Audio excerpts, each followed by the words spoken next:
Okay, so as usual, this is not a step-by-step repair video by any means, because I just don't have the patience or time to film the videos. There are other videos out there on how to change this on the '06 to '11 Honda Civic. I did it on a 2007 Honda Civic, four-door.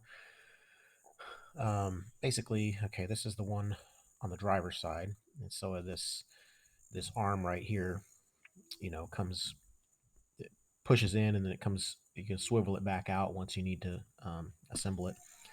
But this is the passenger side, and if you look at um, the little mount here, where the stud, for the wiper blade, where it mounts, that broke off. So let's see. I don't know if you can see my pointer very well, but the that bolt hole right there and that bolt hole right there, it they both broke off, and I believe it was because of the difficulty of getting the wiper blades off of that stud. So, I have a dead blow hammer. I hit it with a dead blow hammer from every direction, and you want to be easy. You don't want to go with all your might, but at the same time, if it's not coming off, you have to hit it harder. There's not a whole lot else you can do.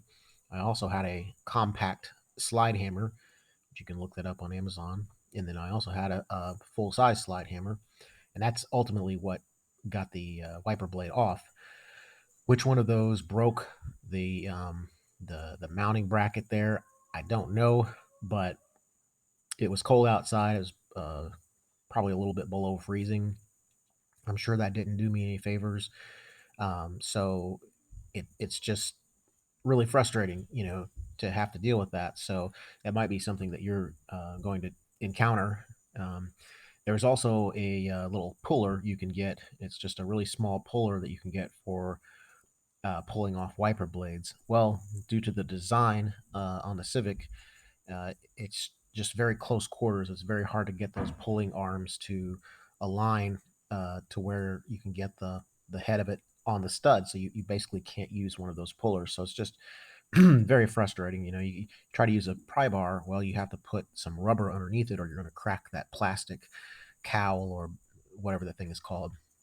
So you may very well end up needing one of these new uh, linkages. Luckily, we didn't need one because basically, let's see here. I was able to zip tie the old one back into place. Now, is this going to be a permanent repair? I think it will be. But basically, right in here, and I hope you see my pointer. I was able to wedge a couple of washers, a couple of really big washers wrapped in duct tape, and it was able to wedge it in between this and the other little panel that comes out. The little, if you are doing this job, you'll know what I'm talking about. Those six bolts on that panel before you get to the wiper transmission. I was able to just sandwich those washers in between there and tighten it down with a safety wire and a wire twister to where that wouldn't raise up, and it also the spacers or the washers created space so it also wouldn't fall down beyond a certain height. And then up here, right about right in here, if you turn the motor on, you'll see the range of motion that's required, and you'll see that you'll have the ability to zip tie this into place into that little. There's a little arm there on that trough down below where you'll be able to put a really big zip tie there. I would take a 24-inch zip tie, one of the really thick 24-inch zip ties, because you're going to need one that's pretty strong. But I put that zip tie there, and like I said, I did what I said earlier here with the washers.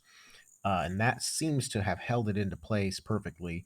I also kept that bracket on there, even though it was broken. I just kind of put it on there like a puzzle piece, to kind of gauge the depth, the exact position that I needed uh, in order to make everything work. And it seems to have worked.